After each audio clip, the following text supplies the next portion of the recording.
Hey, folks, welcome back to Chris Wyatt Africa. This is Chris in Central Pennsylvania. We're not live. This is a recorded interview with Refiloe, and I always get the surname. I do my best, but Refiloe and Nt'sekhe, and I usually get it wrong. How did I do? Was that close? It's close. It's Nt'sekhe. Nt'sekhe. I always get it wrong, but thank you very much. No of course, problem. She was a guest previously on the program back when I did extensive coverage of the 2020 municipal elections. She was standing initially as a candidate for the mayor of Nicklin, and then it didn't look like there was going to be a coalition, so she stepped aside from that. And then strange things happened. The EFF wouldn't back the ANC, so the ANC was able to cobble together a coalition, and Tanya Campbell became the mayor. But you're still in the, I believe, in the provincial legislature. Is that correct? That's correct. And in the leadership of the Democratic Alliance. But wait, how could you be in leadership? I don't mean to point this out, but you have a heck of a tan, and I understand that the DA is a white party. That's what I've been told. I'm actually the first deputy federal chairperson. What a lot of people seem to miss is the fact that I'm actually number 3 in the party. So I normally say if John Steenhuisen is not available, Dr. Ivan Meyer, the chairperson of the party, is the acting leader. And if Ivan was not available, then I'd be the acting leader of the DA. So this is as white as it gets, I guess. No, but seriously. Okay, so listen, I want to talk to you today because I got in touch with the DA media folks and got some traction with them. It's not always easy for me to do. Today was the Power to the People March on Luthuli House. A lot of comments about the march. Let me just share a few things from outside, having watched it as best I could, and get your response on it, okay? All right, okay. So watching it from the outside, it looked like the press is saying 3,000. One of my jobs as a counterintelligence officer was to estimate crowd size. We're actually trained in that. I didn't have the best views, but I did have an overhead view, and my estimation, it was somewhere between probably 6,000 and 8,000 people would be my estimation. Do you think that's a fair estimate? That's a very fair estimate. We also think we were sitting around, I was actually saying around 5,000. So it's far more than what we expected. The turnout was incredible. All right. Well, that's encouraging. That now the next thing is that now this one don't take it as criticism, because before this thing when it was announced, I said I hope that this becomes a multi-party coalition, a nonprofit organization, a civic movement, but it definitely had a DA flavor. And I don't know if that's because other folks weren't interested or didn't sign up for it. But definitely, this was definitely a DA event. It was a DA event, but we were supported by some civil organizations. I think you saw Rob speaking at the event. He runs a civil organization, and he was also calling on businesses to start standing up with the DA and fighting for what's right for all the residents of South Africa with this load shedding.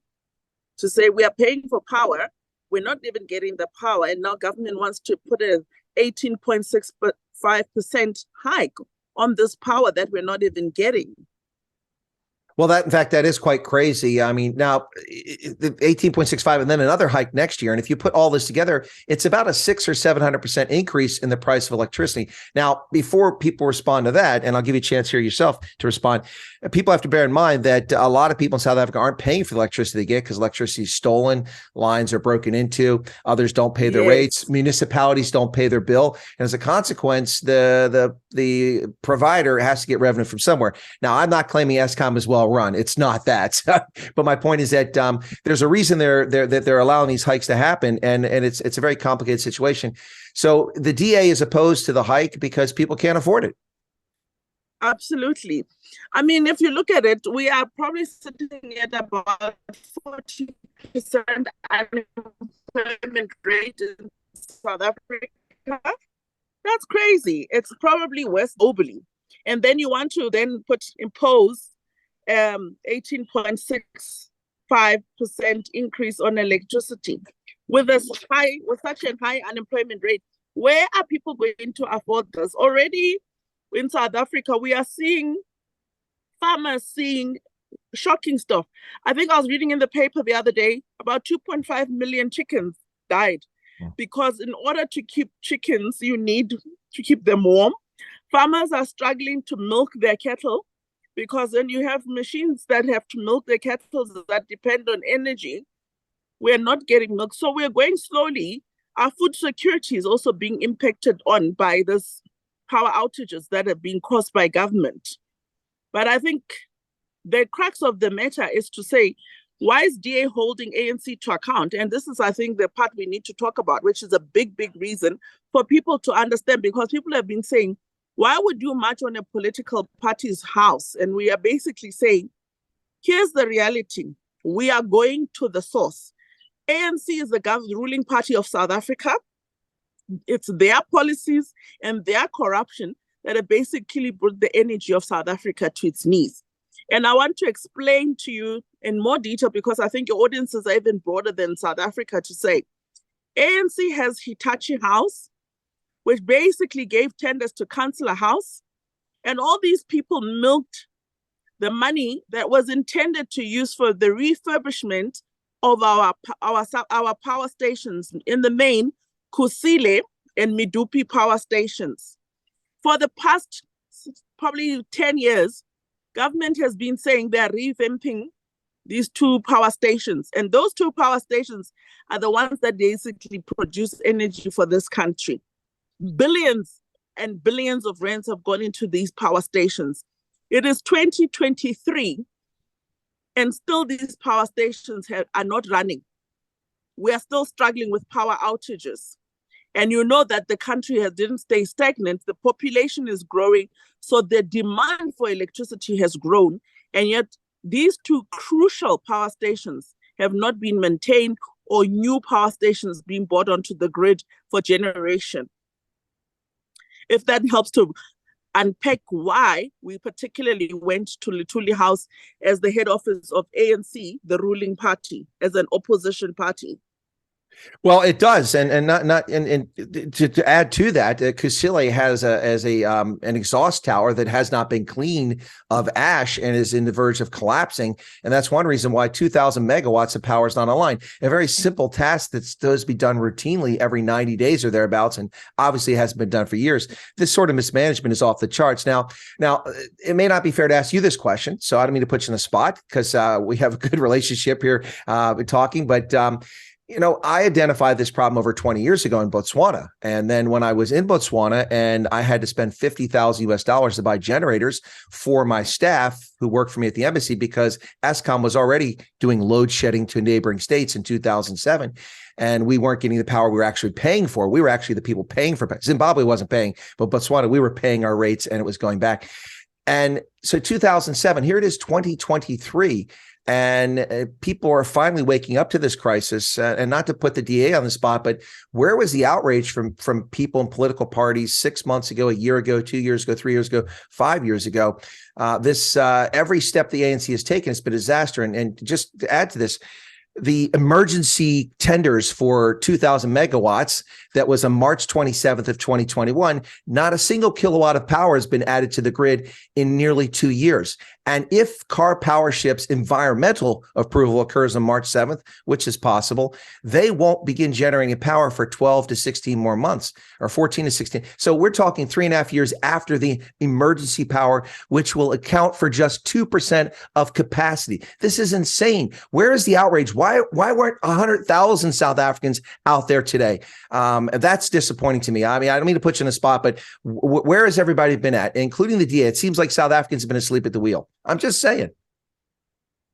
I think it's a beautiful question. I'm glad you put me on the spot, because I actually have an answer for you. Because our track record in Parliament shows that we were able to produce documents from questions to our participation in different portfolio committee meetings, including our media statements, which has been to hold the ANC to account for as many as 20 years, indicating that the DA is opposing the appointment of Hitachi, which ultimately channels money into Councillor House, which ultimately funds money into the ANC. None of this money, no, not all the money, filtered back to Kusile and Medupi. So when we were put on the spot by Zondo Commission and they said, what has been your role in Parliament? Our chief whip was able to put out documents. We presented a 10,000-page document of work that DA members of Parliament have done since we were members of Parliament to hold the ANC government to account to prevent state capture. But what happens in parliament, you must also remember, ANC sits as a minority. So we can table opposition reports.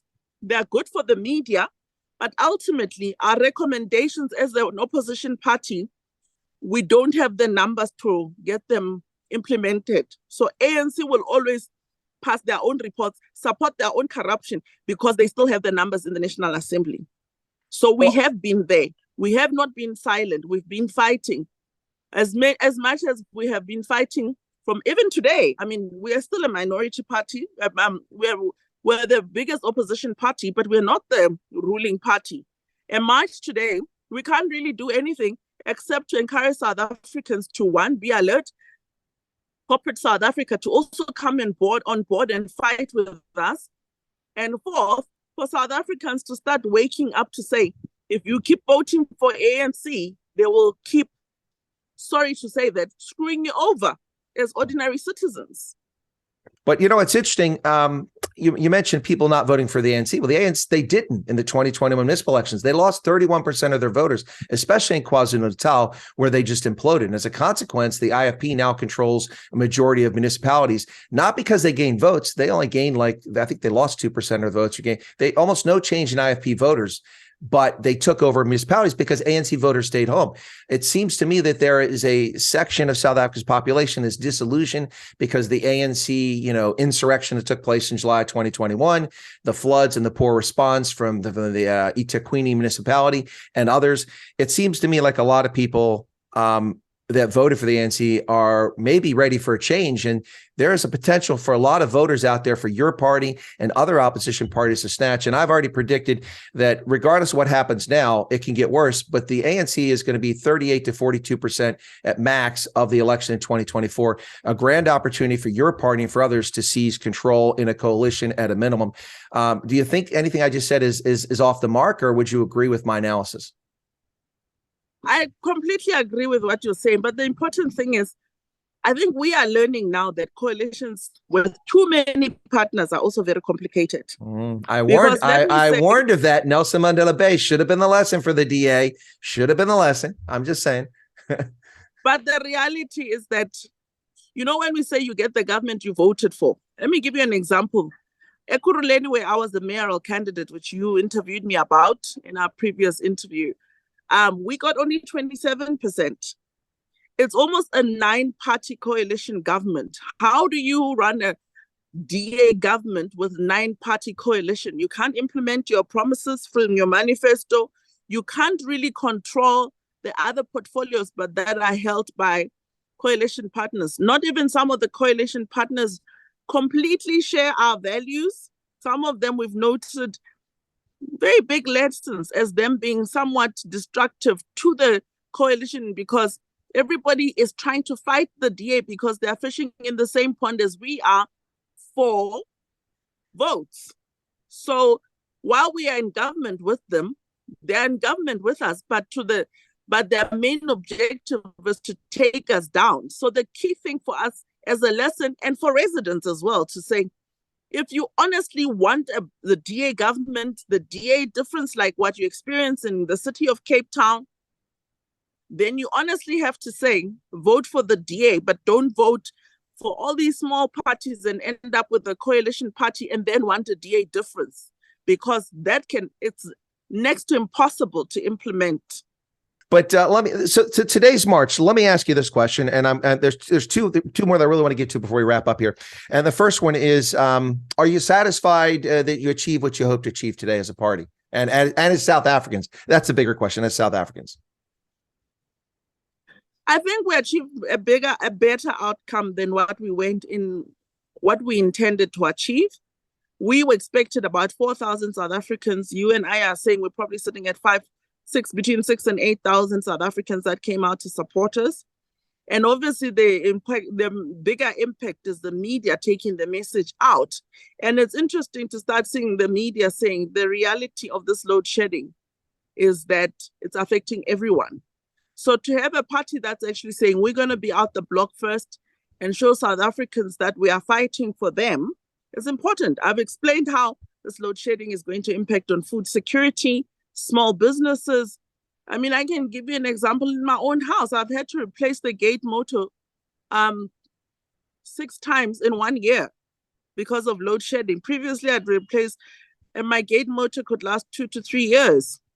I've had appliances blow up, even though I have an anti-surge plugs in my house. I'm now considering how I'm going to even finance. Unfortunately, I'm not dishonest. I earn my meager salary as an MPL, but I need to kind of find a way to possibly tap into solar lighting, because we're blessed with good sun here in South Africa. Because there are times I'm in the middle of a meeting. I could have been doing this Zoom with my Wi-Fi. Right now I'm on data because I'm still on the streets. But if I was in my house and I tapped into the fiber for Wi-Fi and I get kicked off a meeting, that's not very productive as well. So companies are starting to feel the pinch with this load shedding, and we honestly cannot afford it. If farmers can't milk their cows, chickens can't get to market, the prices are going to go higher. With an already 40% unemployment rate, how are people going to afford food? Because we can talk about education and health, but what keeps people going? The first thing people think about is, what am I going to eat today? Food up by 18.65%. And you're already unemployed. How are you going to afford an increase in staple food like mealie meal, bread, oil, the basics? Now, I'm going to have to call you on that. I'm going to have to refute that. I mean, I have heard from none other than Cyril Ramaphosa himself that SASSA grants help entrepreneurs start businesses with $23 US per month. It's more than sorry, I couldn't finish that. I got to stop. I couldn't finish it. Anyway, yeah, it's remember that when he said the SASSA grant entrepreneurs. But let's talk to the SASSA grants. It's a good thing because it's actually my portfolio. You know that we've got 20% of tax people paying 80% of people on grants. And the number of people, the majority of people who are immigrating out of our South African economy to countries like the US, Canada, and elsewhere in the world is actually your high income, your high net worth South Africans who pay a higher tax base. That SASSA grant in itself, the number of people needing to be on it is not sustainable when your tax base is shrinking. Absolutely. And so it's not just that. It's case for people starting businesses on a SASSA grant, it's far and few in between. Yeah. Most people are literally using that for the most basic, like a mealie meal, a head of cabbage, and for the month. That guy that was able to start a business is probably a super isolated case of somebody who just made a will.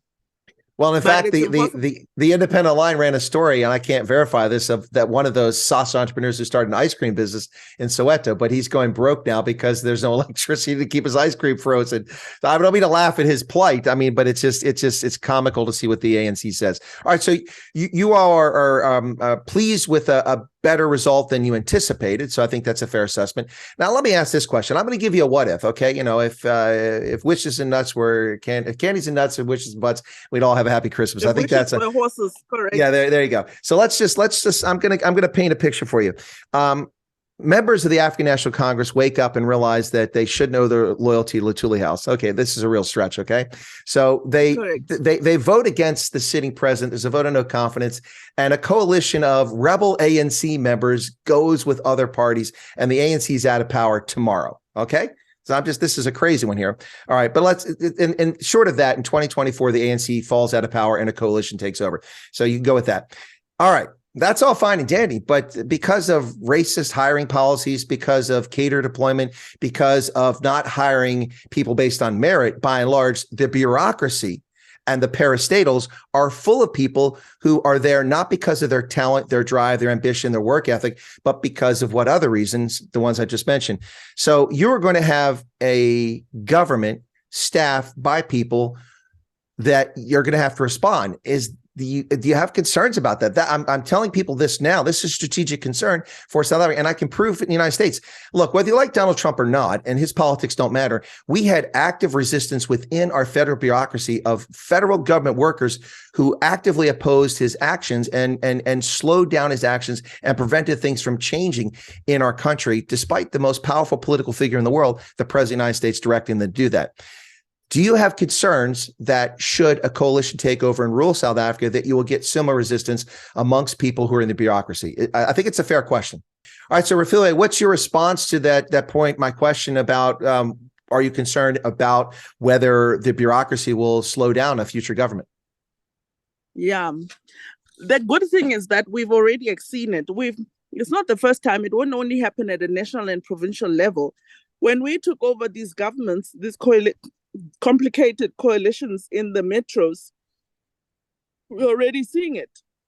When we talk about the concerns about service delivery, most of the time we find that it's actually sabotage because of all the catered employees that we inherit when we take over the government. And people don't understand that the municipalities may be run by the DA coalition, but the administration is still very heavily ANC. And they will ultimately try and sabotage the government to make it look like the new coalition government is unable to govern well. So we've seen it. And really, the truth of the matter is now we are starting to look at legislation to manage out these kind of cadre deployments. So, there is a lot of legislation that basically talks to the requirements on the outputs of managers and staff in all the different departments of the municipality or in government. And I'm just not able to quote it directly to you now, but you literally manage people out. And then after you've managed them out, then you employ the capable people who will be able to deliver the services required, whether it's from a municipality or a provincial government or a national government. That's just the reality, though. You've got to do that. But the key thing is also arrive into government, look at your top management structures where most people's terms are tied to the term of the political office, which is the 5-year term. If they're good stuff, because what we start doing now in preparation for 2024, we're already trying to identify the full staff complement of a department. Like I'm a shadow MEC for social development in Gauteng. I know the department relatively well. I can tell you at a click of a button which staff I would want to keep and which staff I want to get rid of. Because sometimes you inherit staff and they're really hardworking staff. Not all of the discaded deployment that is useless. There are some staff that are competent and work hard. And then there are those who are politically aligned and they're just useless and getting nothing done and getting paid fed salaries for nothing.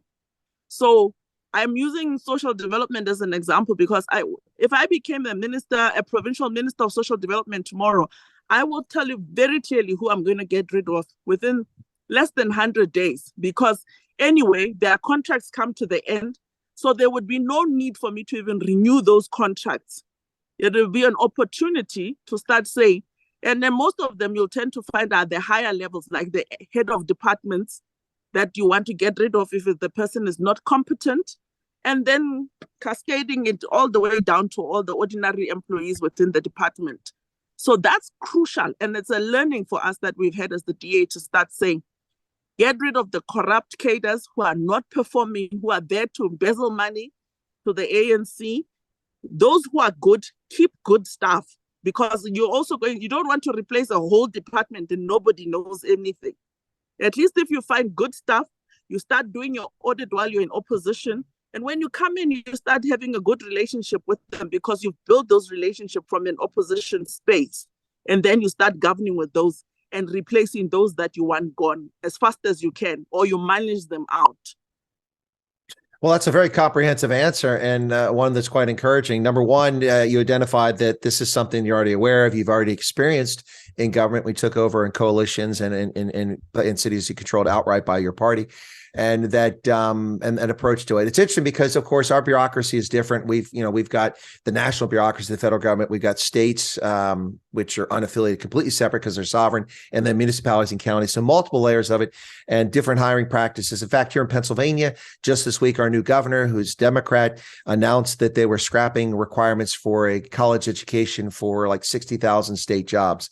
I have an issue with that. Some of those jobs require qualifications. They're just it's a populist move. It's ironic because it's the political left that's being populist, and they've been accusing the right of being populist, which is kind of funny in our political context. But it's interesting to hear that that they have contracts and people can be aged out, or they can be, their contract not renewed. So that's interesting.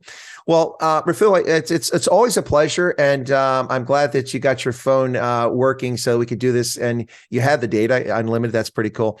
So, any final thoughts about the march today? Anything you want to share with South Africans, and also about this energy crisis? Because look, I don't want to scare South Africans and tell them you got to go your own way, because most people don't have the means. You're talking about trying to scrape together some rand to put solar panels on. So what I'm saying is that a lot of South Africans are trying to get off the grid and trying to provide their own security and trying to have all the services that the government hasn't been providing.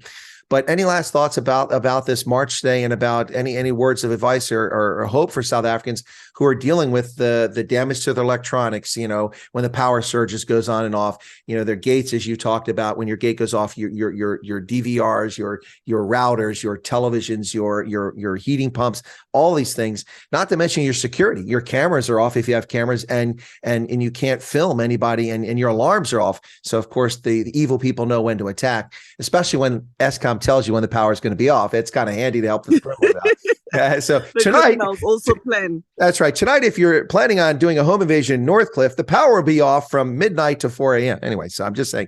Any last thoughts about the march and words of encouragement for South Africans? The floor is yours. I think the important thing is we mustn't lose hope as a country, because one of the key things that the DA has been doing, we've started doing it successfully in the Western Cape, where we are saying we need to move away from the dependency on Eskom, and more the Western Cape government has done that. If you remember, a few years ago, we refurbished the Steenbras hydro to make sure that when the rest of the country is on level 6, we are on level 4, etc.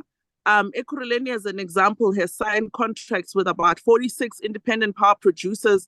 So what we do is we're nationally getting all DA governments, whether in coalition or not, to move away from dependency from Eskom. And by getting independent power producers onto the grid, we will be able to mitigate a lot more of the dependency on Eskom, and also help to keep livelihoods as well as businesses alive for South Africans. And it's important that people rally behind us and understand the importance of what we're trying to do. It's not a political statement, it's a factual statement to say, if Eskom goes down, the whole country goes down. Nobody would want to invest here. But if we can keep our lights on through independent power producers and other means, the better. But we must also remember, as much as we'd like everybody to have solar, so is it, like you are saying, it's an extremely expensive undertaking for a household or for a business. So, Cape Town now is already starting to say, those who are able to buy other sources of energy, they are now buying back energy to put into the grid if you've got excess energy from your business or from your residents, which is a good thing. And we're going to try and move most of our municipality in that direction. Over and above that, then what we will be able to do is mitigate for the poor as well. You need to look after everybody, not just the rich, not just the whites, not just the black, but everybody. Because if the country is not working and hospitals are struggling, we are in trouble. But there is hope. The DA has a plan, and we are implementing that plan in all our municipalities where we operate. That's why we even have in the Western Cape like an energy forum where all the municipalities and the provincial government has stepped up. It's not even a provincial competency, but when governments are affected, the province has to step up and figure out how do we get all our municipalities in the Western Cape, outside of the Western Cape, of the dependency of Eskom for the survival, so that we can have a future of a country called South Africa. And those are the words I'd like to leave you with, Chris. Thank you so much to you and your viewers to always having me on. All right, folks, that's Refiloe Nt'sekhe, the number 3 in the Democratic Alliance in that party. She was at the march today. Of course, she lives in Gauteng, and she went to that. I hope you found that interesting and informative. And I did put a few hard questions to her, and she had good answers for it. It sounds like her party really needs to jazz up their public engagement, folks, to let people know what's really happening with their efforts in the energy sector. Thanks a lot for tuning in. We'll catch you here next time, and appreciate your support for the channel. Cheers.